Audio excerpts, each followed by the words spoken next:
नमस्कार प्यारे साथियों, स्वागत है आपका वेल्थ सीक्रेट डिकोड में। इस वीडियो में हम बात करने वाले हैं कि जो वेदांता, वोडाफोन आइडिया सहित 13 कंपनियों पर सुप्रीम कोर्ट का फैसला आया है। तो इसी को लेकर क्या पूरी खबर है, पूरी हम डिटेल में यहाँ पर बात करेंगे। और यहाँ पर हम आपको बताते हैं कि किस प्रकार से जो हमारे माननीय सुप्रीम कोर्ट के द्वारा यहाँ पर इनको नोटिस जारी किए गए हैं, किस मामले में किए गए हैं। तो यहाँ पर देख सकते हैं कोर्ट ने 13 कंपनियों को कस्टम ड्यूटी बकाया है। इन कंपनियों की कस्टम ड्यूटी बकाया के नोटिस के मामले में फैसला देते हुए इन नोटिस को सही बताया है, क्योंकि इनमें 20 से 23 हज़ार करोड़ रुपए के तक के बकाया की मांग की गई है, जो कि इनका टैक्स एक्स जो कुछ है वो बाकी है, वो इन्होंने फिल नहीं किया है, जिस वजह से इन कंपनियों को नोटिस जारी किए गए हैं। और नोटिस जारी होने के बाद इन कंपनियों के रिजल्ट और शेयर में भी उठापटक देखी जा सकती है। तो माननीय सुप्रीम कोर्ट के माध्यम से ये निर्देश जारी किए गए हैं कि इनका जो कंपनियों द्वारा, जो सरकार के द्वारा उनके ऊपर निर्देश लागू किए गए थे, जो भी नियम वगैरह, वो सही है, उनको सही ठहरा। अब आप यहाँ पे देख सकते हैं Vedanta, Vodafone idea, Adani enterprises भी इसमें शामिल है। और 13 कंपनियों के लिए मुश्किलें वो बढ़ सकती हैं। सुप्रीम कोर्ट ने इन कंपनियों के खिलाफ डिपार्टमेंट ऑफ रेवेन्यू इंटेलिजेंस के द्वारा जो नोटिस जारी किया गया था, उसको वित्त मंत्रालय के पक्ष में सुप्रीम कोर्ट ने फैसला दिया है। जो फैसला है वो वित्त मंत्रालय के पक्ष में सुनाया गया है। सुप्रीम कोर्ट ने इस मामले में DRI के द्वारा नोटिस जारी करने के अधिकार को सही माना है, और जिससे DRI के द्वारा जारी नोटिस एक बार फिर से प्रभावी हो सकती है।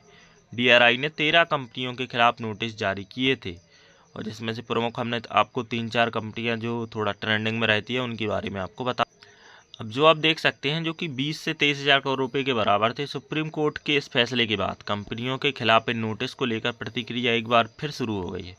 शीर्ष अदालत ने कहा है कि 2021 के फैसले में दिया गया निष्कर्ष स्पष्ट रूप से गलत है, और कहा DRI के अधिकारियों को केंद्र द्वारा उचित अधिकारी के रूप में अधिसूचित किया गया था। और इसके पहले 2021 के पहले फैसले में अदालत ने कस्टम ड्यूटी बकाया की वसूली के लिए नोटिस जारी करने की DRI की पावर को सही नहीं माना था। तो ये फैसला हो गया था उनकी कंपनियों के पक्ष में, लेकिन जिसके कारण नोटिस है वो पिछली बार वो रद्द कर दिए गए थे। नोटिस रद्द होने से क्या होता है, जो सरकार के जो अधिकारी होते हैं कहीं ना कहीं उनको भी थोड़ा सा ये लगता है कि हमारे पक्ष में फैसला आना चाहिए, क्योंकि वो भी तो काम कर रहे हैं, देश के लिए काम कर रहे हैं। तो सर्वोच्च न्यायालय के इस फैसले से 800 मामलों में 20,000 करोड़ से लेकर 23,000 करोड़ रुपए के DRI नोटिस को फिर से प्रभावी होने की संभावना बना दी है।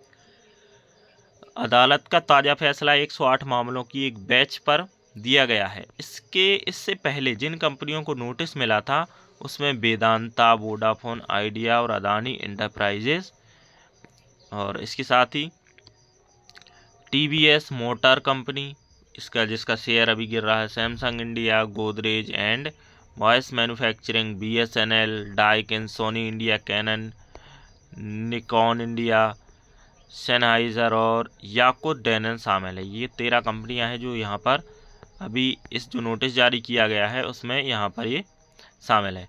अब थोड़ा हम यहाँ पर बात कर लेते हैं। DRI ने कस्टम ड्यूटी की वसूली की मांग के साथ कंपनियों को नोटिस जारी किए थे कि 2021 के फैसले के बाद केंद्र ने एक समीक्षा याचिका दायर की थी, और शीर्ष अदालत ने समीक्षा पर सुनवाई